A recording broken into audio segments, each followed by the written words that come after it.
네, 여러분 안녕하세요. 지난 그 강의에 이어서 제가 뭘 할까? 저희가 37장 이제 IO 디바이스에 대해서 했었고, 이어서 이제 뒤에 이제 37장, 38장인가요? 근데 이제 레이드 시스템이 있긴 한데, 뭐 레이드는 그 지난 시간에 말씀드린 것처럼 뭐 워낙 자료들도 많이 있고 해서 남은 시간에 할 거를 뭘 할까 좀 고르다가 제가 파일 시스템의 기본적인 구조, 구현에 대한 챕터 40에 대한 내용을 어, 진행하기로 하였습니다. 그래서 오늘은 챕터 40에서 앞부분을 조금 말씀을 드리려고 합니다. 하나하나의 강의 동영상을 가능한 좀 이제 짧게 여러분 너무 길게 들으시는 거에 대해서 항상 원성이 자자해서 그래서 짧게 먼저 하고 뒤에 추가적인 부분을 만약 한다고 하면 수요일 전까지 또 하나 더 찍어서 올려드리도록 하겠습니다. 저희가 이제 이번 시간에 해야 될 건 이제 파일 시스템입니다. 파일 시스템은 기본적으로 어떤 데이터가 이제 디스크에 있을 거잖아요. 그 디스크에 있는 데이터를 어떻게 읽고 또 이제 뭐 업데이트하고 뭐 이런 것들을 수행하기 위한 그 컴퓨터 시스템이 그래서 디스크로부터 우리가 필요한 데이터를 어떻게 읽고 쓰고 그리고 또 관리하는지에 대한 이제 기법이고요. 파일 시스템은 순수한 소프트웨어입니다. 여기 있는 것처럼 순수한 소프트웨어입니다. 소프트웨어로 구성되어 있고요. 기본적으로 지금 파일 시스템은 굉장히 이제 종류가 다양합니다. 다양합니다. 뒤에 이제 잠깐 얘기하겠지만, 우리가 그 개별 우리가 파일들을, 어떠한 자료 구조를 갖고 관리를 하고, 또 이 개별 파일에 대해서 우리가 어떠한 인터페이스를 통해서 접근하고 접근해서 이제 읽거나 쓰거나 하는 동작을 하느냐에 따라서 굉장히 다양한 종류가 있습니다. 예를 들어서 뭐 ext4 같은 경우는 또 여러분 뭐 리눅스 하시면 이제 익숙하실 거고 ext4 파일 시스템 같은 경우도 익숙하실 거고 또 저 같은 경우는 이제 옛날에 있었던 옛날 구형 윈도우의 FAT32 뭐 이런 파일 시스템도 있고 그래서 파일 시스템은 종류가 굉장히 다양합니다. 그 가장 핵심은 어떠한 자료 구조를 갖고 이 개별 파일들을 관리하느냐, 데이터들을 관리하느냐가 이제 핵심이 되게 됩니다. 그래서 기본적으로 여러분이 이제 자료 구조라고 생각하면 가장 심플한 거는 이제 배열 형태일 거고요. 또는 검색이나 이런 것들을 조금 더 효율적으로 하기 위한 트리 구조라든가 뭐 링크드 리스트 구조라든가 이렇게 어떠한 자료 구조를 갖고 얘를 관리하느냐에 따라서 굉장히 다양한 파일 시스템이 나오게 되고요. 물론 이 파일 시스템 자체는 순수한 소프트웨어긴 하지만 어 그래서 뭐 파일 시스템을 구현하기 위해서 추가적으로 어떤 하드웨어가 필요한 건 아닙니다. 그렇긴 하지만 이 파일 시스템이라고 하는 것이 결국에는 개별 하드웨어의 특성들을 반영하긴 해야 되거든요. 그러니까 예를 들면 우리가 이제 그 하드디스크에 대한 파일 시스템의 구현과 이것과는 전혀 다른 구조를 갖고 있는 SSD에 대한 파일 시스템. 이건 사실은 달라야 되는 게 정상입니다.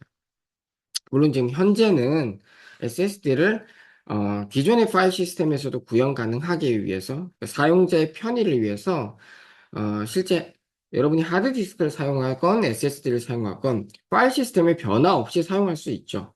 예. 그러니까 SSD 내에 이 SSD를 기존의 하드디스크를 기반으로 구현된 파일 시스템에서도 SSD가 문제없이 동작하기 위해서 파일 시스템에서는 SSD가 꼭 하드디스크처럼 보이도록 하는 추가적인 그 SSD 내 펌웨어가 있습니다. 그래서 하드디스크처럼 보이게끔 이제 만들어주고 있긴 하지만 실제 이제 아카데미나 이런 데서 그리고 실제 이제 기업체에서도 좀 고민을 하는 게 이제 SSD가 이제 완벽하게 어 많이 사용되고 도미넌트한 지배적인 어떤 그 저장 장치의 그 미디엄이 된다라면 SSD의 특성을 반영해서 훨씬 더 효율적인 파일 시스템을 구성하는 것도 가능하고요. 그래서 이런 SSD, 그러니까 SSD 내에 있는 사실은 이제 저장 장치는 낸드 플래시 메모리에 이제 데이터가 저장되는데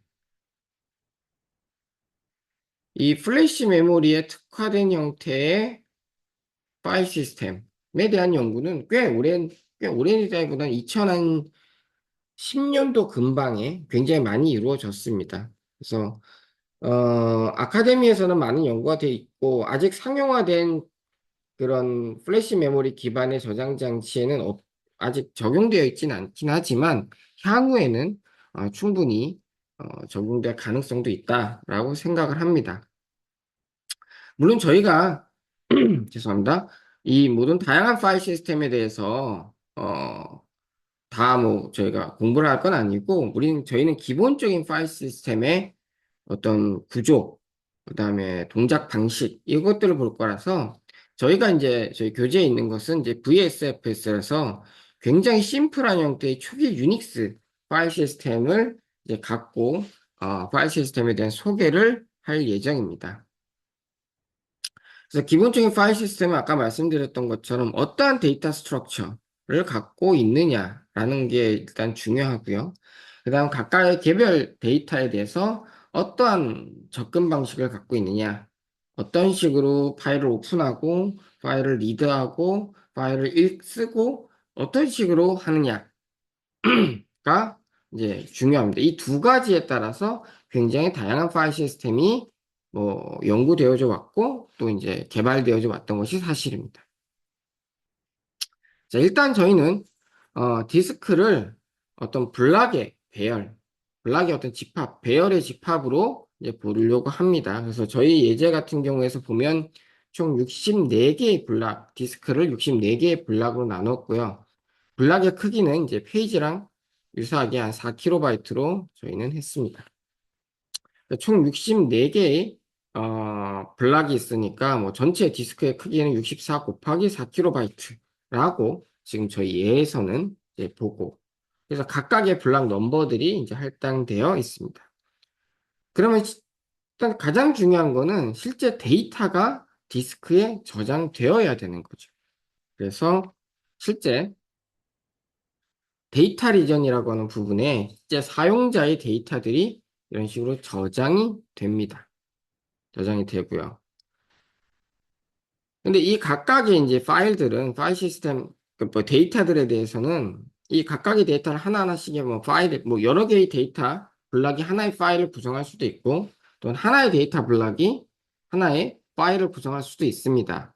네, 아무튼 이 저장되어 있는 여러 개의 파일들에 대해서는 사실 이 파일들의 크기라든가 이 파일의 어떤 종류가 무엇이냐, 예를 들면 그냥 레귤러한 파일인지 뭐 디렉토리인지 뭐 이런 것들을 알아야 되고 또 뭐 이거의 접근 권한 같은 경우도 이게 읽기만 허용된 건지 쓰기도 허용된 건지 그럼 접근 권한 같이 개별 파일에 대한 정보를 관리해야 될 필요성이 있습니다. 그래서 이런 정보들은 아이노드라고 하는 형태로 인덱스 노드의 줄임말이긴 합니다. 아이노드란 형태로 관리가 됩니다. 실제 이런 정보들을 저희가 보통은 이런 정보들을 여기 있는 아이노드에 있는 정보들을 보통 이제 저희가 메타데이터라고 부르죠. 메타데이터라고 부릅니다. 이런 메타데이터들은 아이노드라는 형태로 관리가 되고 이것도 지금 가장 심플하게는 테이블 형태, 그러니까 배열 형태의 리니어한 테이블 형태로 관리가 됩니다. 저희 예에서는 물론 이거의 테이블 형태가 베스트냐 그건 아니고요. 일단은 가장 이해하기 쉬운 테이블 형태로 되어 있다라고 가정을 합니다. 그래서 아이노드는 아이노드 테이블에 이제 이런 식으로 저장이 되어 있습니다. 그래서 저희 예에서는 블락 3번부터 7번까지 아이노드를 위해서 총 5개의 블락이 할당되어 있고 아이노드 사이즈는 보통 뭐 한 128에서 256바이트 정도 됩니다. 저희는 일단 256바이트라고 일단 가정을 하면 이 하나가 이제 4KB, 4KB 이기 때문에 이 하나의 블락에는 총 16개의 아이노드가 있고요. 저희가 아이노드를 위해서 총 5개의 블락을 할당을 했기 때문에 본 예에서는 최대 80개의 아이노드, 그러니까 각 아이노드가 하나의 파일을 가리킨다라고 지금 총 80개의 파일이 서로 다른 파일이 이 디스크에 저장될 수 있는 겁니다. 이거는 일반적인 예가 그렇다는 게 아니고 요 예에서 일반적인 게 아니고 요 예에서 보면 그렇다라는 겁니다. 그리고 추가적으로 이 남은 세 개의 블락이 있죠. 그럼 이 세 개의 블락도 당연히 위에서 보면 아직 안 쓰고 있는 세 개의 블락이 있으면 이 블락들도 아마 소용은 있을 거예요. 그래서 나머지 두 개의 블락은 각각 아이노드 테이블과 데이터에 대해서 어떤 것을 사용하고 있고 어떤 것을 사용하고 있지 않은지 그런 음, 공간에 대한 어떤 식으로 이제 이 디스크가 할당되어 있는지 그 전체적인 스테이터스를 보여줍니다. 물론 그걸 보여주는 방법은 또 다양할 수 있겠지만 저희는 하나의 빈맵 형태로 가장 일반적으로 많이 사용하고 있는 빈맵 형태로 보여주고 있습니다. 그래서 뭐 0이면 해당 블락이 사용하고 있지 않다. 1이면 사용하고 있다. 이런 식으로 그래서 구분을 하고요. 그래서 아이노드에 대한 빈맵, 그 다음에 데이터에 대한 빈맵이 각각 한 블락씩 있습니다. 그래서 조금 더 자세하게 예를 보여드리면 이렇게 돼 있는 거죠. 그래서 아이노드 빈맵을 보면 1이면 지금 사용하고 있는 거고 0이면 이제 사용하지 않는 거고 데이터 빈맵도 마찬가지입니다. 그래서 물론 당연히 아까 전에도 말씀드렸던 것처럼 이 빈맵을 이런 테이블 형태로 하는 것 말고 리스트 형태로 할 수도 있고 트리 형태로 할 수도 있습니다. 물론 각각의 장단점이 다 있죠. 장단점은 분명히 있을 수 있습니다. 테이블 형태는 사실 가장 심플하지만 공간 활용에 있어서 최적화되어 있지는 않죠. 그리고 검색에 있어서도 최적화되어 있다고 하기는 어렵습니다. 검색적인 측면에서는 트리 구조가 좀 더 나을 수가 있죠. 트리 구조가 나을 수도 있습니다. 하지만 지금은 저희가 하나가 최종적인 걸 하나씩 가르치는 구조로 되어 있긴 하지만 좀 더 계층적인 구조로 가게 되면 이게 트리가 좋은지 테이블이 좋은지 이거는 좀 사실은 좀 더 고민이 필요한 부분이긴 합니다. 그리고 프리 알로케이션 폴리시라고 하는 건 뭐냐면 가능하면 우리가 여기서 이제 새롭게 이제 데이터를 할당하거나 할 때, 가능하면 연속된 공간에 이제 연속된 프리블락이 할당을 하려고 하는 거죠. 음. 그래서 예를 들면 데이터를 우리가 두 개 할당해야 된다 그러면 지금 여기 있는 예에서 요렇게 프리라고 했을 때 예를 들면 8블락, 8kB를 할당을 한다고 쳐요. 그래서 두 블락을 할당을 해야 될 때 여기와 여기를 할당하는 방법도 있고 이렇게 연속된 공간이 할당할 수도 있죠. 그랬을 때 파일 시스템에서는 어떤 걸 선택한다? 연속된 공간이 할당하는 걸 선택한다. 왜? 시퀀셜하게 되어 있을 경우에 우리가 성능이 뛰어나다는 건 그러니까 하드 디스크를 배웠으니까 알고 있죠. 예.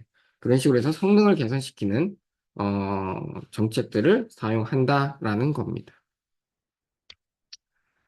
그 다음에 이제 남은 하나는 이제 저희가 슈퍼블락으로 사용을 합니다. 슈퍼블락이라고 하는 것은 이 파일 시스템 전체에 대한 정보를 갖고 있습니다. 파일 시스템 전체에 대해서. 그래서 여기에 아이노드가 총 몇 개가 있고, 아이노드 테이블이 시작하는 곳이라든가, 여러 가지 다양한 이 파일 시스템의 종류라든가, 그 관련된 모든 정보들을 슈퍼블락이라고 하는 형태로 관리를 합니다. 그래서 뭐 이 파일 시스템 자체를 식별할 수 있는 매직 넘버가 들어가 있기도 하고요. 그래서 다양하게 돼 있고 그래서 만약에 데이터 리전이 손상이 되면 해당 데이터에 대해서 우리가 읽을 때 에러를 갖고 읽을 수밖에 없고 아니면 뭐 읽는데 실패한다든가 이런 데서 문제가 끝나지만 만약에 그 하드디스크에 물리적 손상이 가해졌는데 그게 공교롭게도 만약 슈퍼블락이 어, 저장된 그 해당되는 섹터 블락이 손상됐다. 그러면 아예 파일 시스템 자체를 우리가 사용하지 못하게 됩니다. 기본적으로 저희는 파일 시스템 윈도우가 이제 부팅이 되면서, 그러니까 윈도우란다, 오퍼레이팅 시스템이 부팅이 되면서 이 파일 시스템에 슈퍼블락이 먼저 올라오게 됩니다. 그래서 이 파일 시스템을 뭐, 뭐 초기화한다라고 하죠. 그래서 실제 아이노드가 어디에 있고, 이 슈퍼블락이 있어야 그 다음 아이노드 테이블이라든가 아이노드나 이런 것들을 갖고 올라올 수 있는 거죠.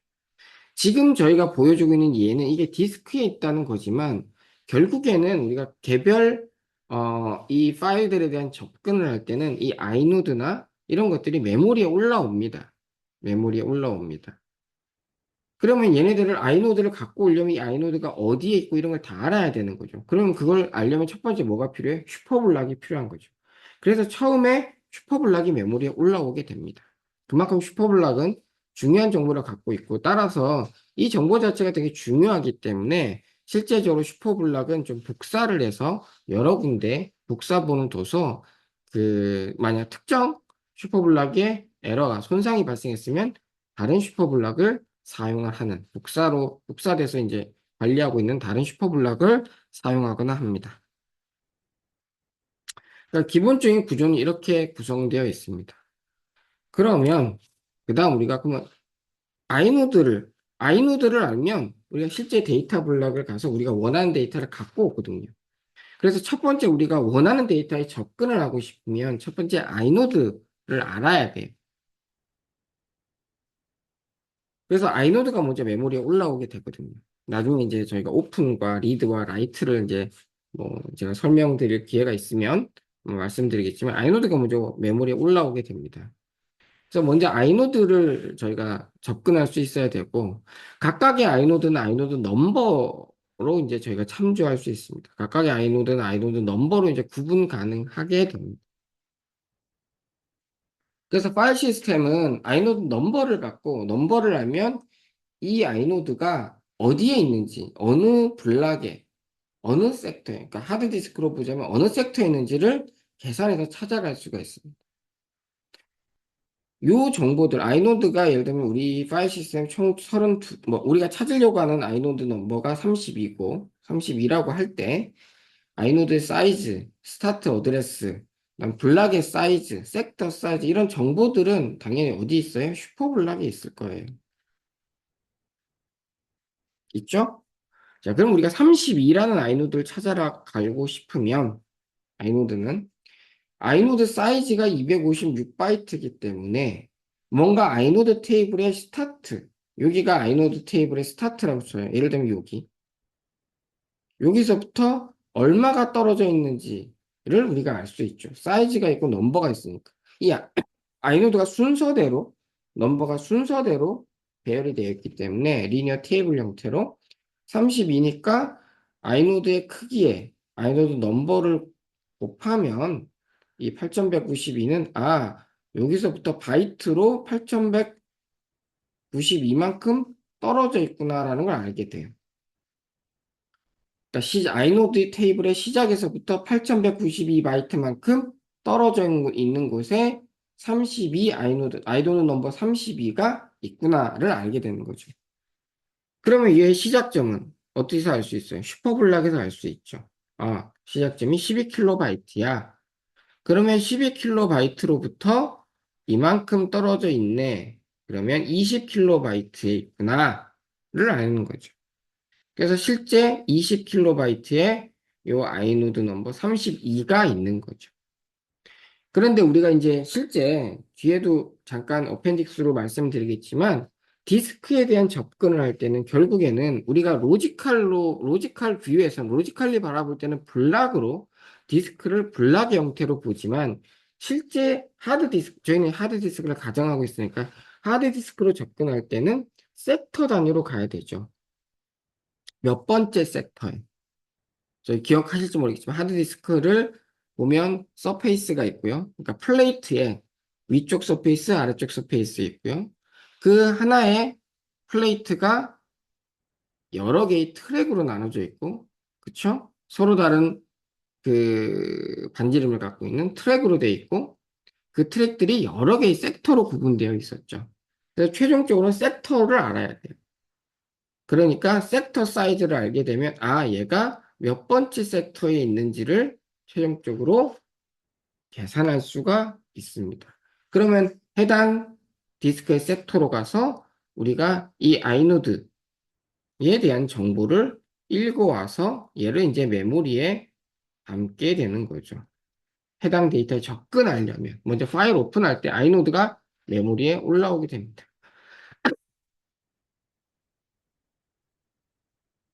그래서 아까 방금 말씀드린 것처럼 우리가 저희는 지금 하드디스크를 가정하고 있으니까 이제 하드디스크의 경우는 하드디스크는 바이트 주소로 가는 게 아니죠. 섹터 주소로 가니까 저희는 어, 블락을 갖고 이제 바이트 어드레스를 확인했다 하더라도 그걸 갖고 섹터의 주소로 바꿔야지만 실제 물리적인 하드디스크의 최종 실제 데이터가 저장된 곳에 접근을 할 수 있는 거죠. 그래서 아이노드를 이렇게 딱 찾아가 보면 아이노드에는 여러 가지 정보, 아까 말씀드린 메타데이터들이 있어요. 이 파일이 뭐 일반적인 파일인지 디렉토리인지 파일의 크기가 얼마인지 그리고 실제 이 파일에 해당하는 데이터가 데이터 블록 어디에 있는지 그리고 얘가 누구 소유인지 접근 권한이 어떤지 그리고 해당 그 데이터에 대한 뭐 그 최종적인 액세스 타임이 어떤지 이런 다양한 정보들이 들어가 있어요. 그 중에 사실 가장 중요한 거는 우리가 단순하게 파일 시스템을 봤을 때 요거죠. 실제 어디에 있냐? 실제 어디에 있냐? 결국 얘는 포인터를 갖고 있는 거죠. 포인터를 갖고 있는 거예요. 그래서 그냥 ext2 유닉스 시스템에 사용됐던 ext2의 아이노드에 있는 것들이 각각 어떤 내용들이 있고 그 사이즈가 뭔지 이제 저희 교재에도 있는 겁니다. 그래서 보면 여러 가지 것들이 쭉 있고 여기에 이제 실제 디스크를 어느 디스크 블락인지를 가르치는 디스크 포인터가 있어요. 그래서 EXT2에는 뭐 토탈 15개가 있게 되는 거고요. 포인터가. 그러니까 한 개의 포인터가 저희가 32빗 아키텍처를 가정했을 때 4바이트, 하나의 포인터가 뭐 예를 들면 4바이트를 갖는다고 치면, 예, 좀 60바이트의 사이즈를 갖게 됩니다.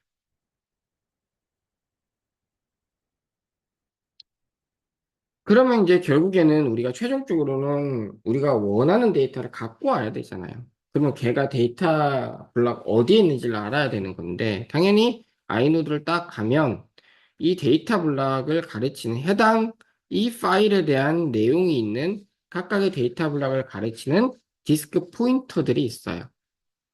그러면 이제 이런 식으로 바로 직접적으로 해당 파일에 대한 디스크 포인터들이 가르치는 데를 가서 우리가 실제 데이터를 가지고 오는 거죠.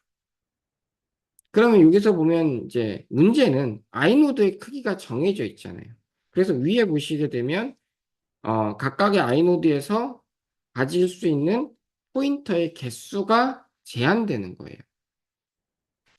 포인터의 개수가 제한된다는 건 예를 들면 포인터가 총 예를 들면 여기서 15개다 맥시멈 얘가 가르칠 수 있는 게 15개다 그러면 얘가 각각을 가르치면 이 각각의 데이터 블락들을 가르치게 되면 블락 한 개의 크기는 얼마였어요? 4KB 그렇죠?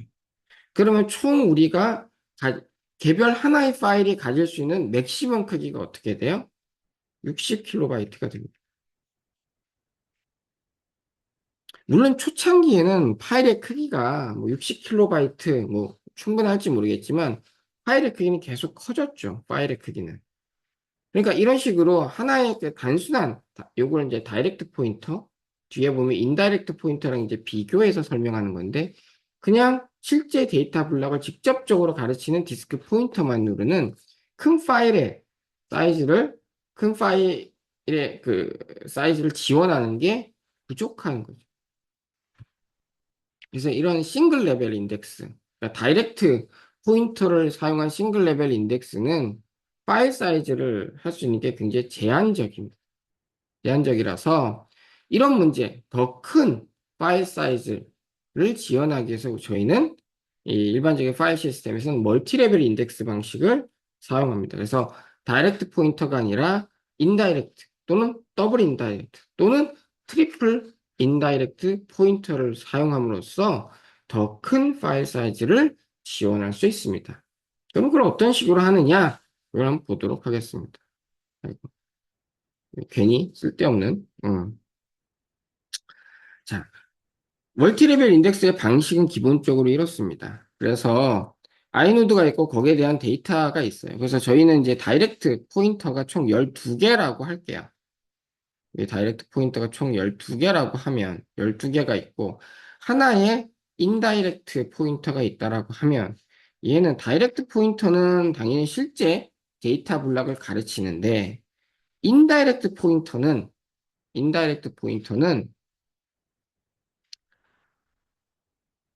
파이널 데이터 블록을 가르치는 게 아니라 어떠한 데이터 블록을 가르치는데 이 각각이 데이터 블록, 최종 데이터 블록을 포인팅 하는 방식입니다. 그러면 여기에는 여기에는 여기에는 요 하나의 데이터 블록이 4KB 그쵸? 포인트 하나의 크기가 4바이트니까 여기에는 몇 개의 포인트가 있을 수 있어요? 2의 10승계, 즉 1024개의 포인터가 있을 수 있는 거죠. 이해가 되십니까? 그래서 이러한 인다이렉트 방식을 쓰거나 더블 인다이렉트는 뭐냐면 얘가 가르치는데 얘도 최종 데이터 블록이 아니라 얘도 포인터를 갖고 있는 블록을 또 어, 가르치게 되는 그게 트리플은 그게 3개까지 있는 거죠. 그러면 저희가 지원할 수 있는 파일의 크기가 굉장히 더 커지게 됩니다.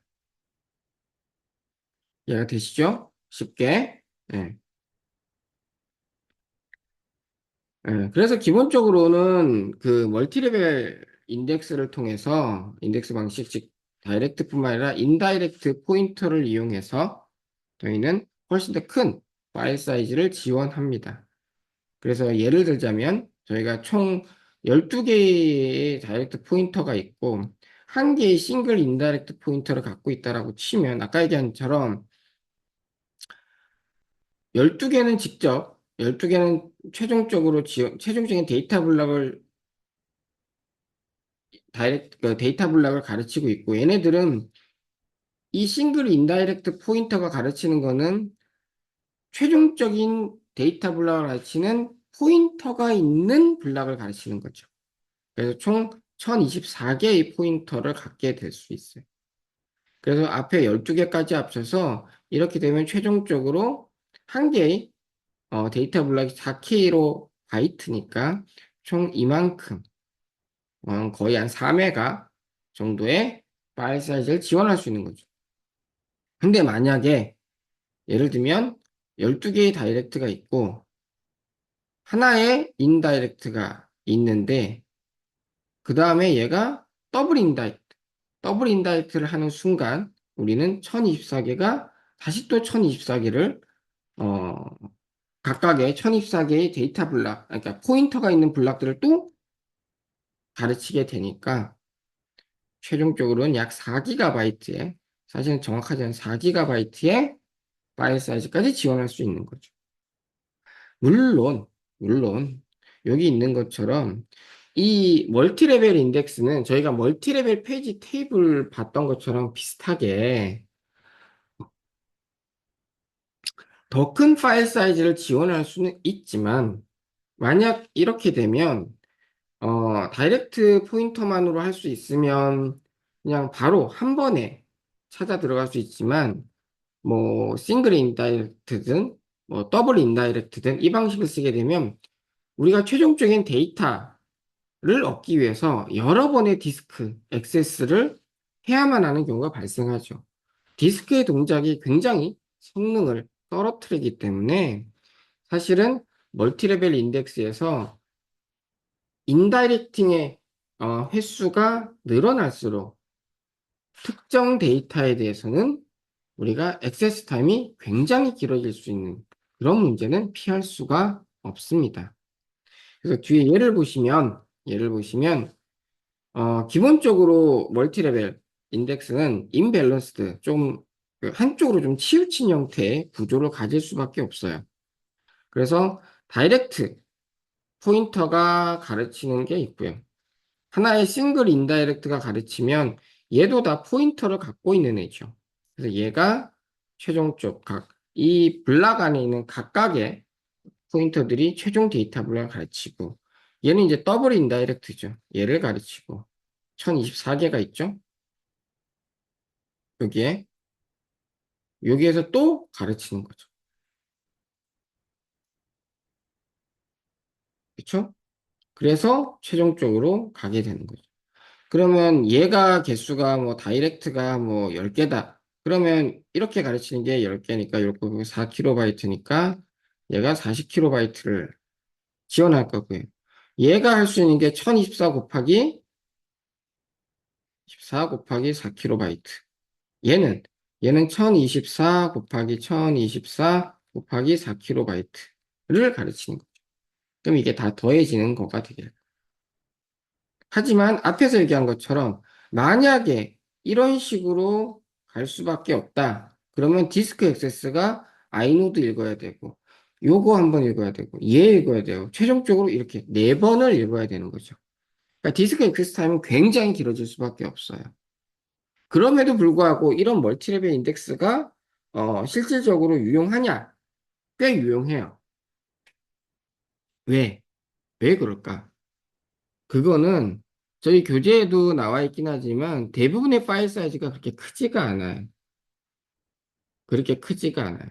그래서 대부분 대부분의 파일들은 이제 다이렉트만으로 되고 몇몇 굉장히 사이즈가 큰 거에 대해서는 대부분은 이제 다이렉트 아니면 인다이렉트에서 끝나는 거고 굉장히 파일 사이즈가 크다. 그런 경우에서만 더블 아니면 트리플 인다이렉트 포인터가 사용되는 거죠. 그러니까 그 케이스는 그렇게 많지 않다는 거죠. 우리가 항상 기억해야죠. 컴퓨터 구조 때 얘기했던 커먼 케이스를 빠르게인 거죠. 그러니까 파일 사이즈가 작은 것들이 훨씬 더 그런 케이스가 훨씬 더 많다면 작은 그 크기는 이게 다이렉트 포인터를 갖고 지원을 하고 큰 파일 사이즈가 그렇게 어, 많지 않은 큰 파일 사이즈에 대해서는 인다이렉팅 방식으로 지원을 한다. 그래서 이런 임밸런스된 한쪽 좀 치우친 형태의 트리 스트럭처를 하더라도 매번 굉장히 많은 디스크 액세스를 유발하지는 않는다. 왜? 워크로드 특성이 그러하기 때문에. 하지만 최근에는 최근에 워크로드든 파일 사이즈가 예전보다 점점 커져간다는 문제는 있어요. 그래서 이러한 임밸런 좀 그 균형감이 없는 시메트릭한 구조가 아닌 이런 임밸런스드 트리 스트럭처가 점점 그 효용성이 줄어드는 건 사실입니다. 자, 30분 원래 계획을 했는데 조금 이제 오버된 것 같습니다. 파일 시스템이라고 하는 것이 기본적으로 어떤 식으로 구성됐고, 기본적으로 디스크에서 어떤 구조를 갖고 있고, 그러면 이 디스크에 있는 걸 찾으려면 우리가 CPU에서 할 거는 기본적으로 아이노드를 갖고 오기만 하면 돼요. 아이노드만 메모리에 올라오면 나머지는 다 찾아 들어갈 수 있는 거죠. 그래서 기본적으로 파일 오픈하고 리드 또는 라이트를 하잖아요. 그러면 오픈을 하게 되면 슈퍼블락에 있는 정보를 갖고 아이노드에 있는 디스크에 있는 아이노드를 찾아서 그걸 메모리에 올린 다음에 실제 그렇게 되면 이제 해당 파일에 대한 접근 권한이 생겨요. 그러면 그걸 갖고 리드 또는 라이트를 하는 그런 방식을 갖게 됩니다. 아마 요 챕터에서 지금 설명드린 거에서 사실 핵심은 아마 여러분들도 눈치 빠르신 분들은 아시겠지만 예를 들면 다이렉트와 싱글 인다이렉트와 더블 인다이렉트 또는 트리플 인다이렉트가 각각 몇 개냐에 따라서 우리가 지원할 수 있는 파일 크기 파일의 사이즈가 얼마냐라는 문제 같은 경우는 쉽게 출제가 가능할 것 같습니다. 예, 파일 시스템에 대해서 이런 기본 구조 꼭 이해를 하시고요. 네. 추가적으로 제가 뭐 리드, 오픈, 리드, 라이트에 대한 부분까지 만약 조금 더 시간이 되면 추가적인 강의 동영상을 올려드리도록 하겠습니다. 네, 수고하셨고요.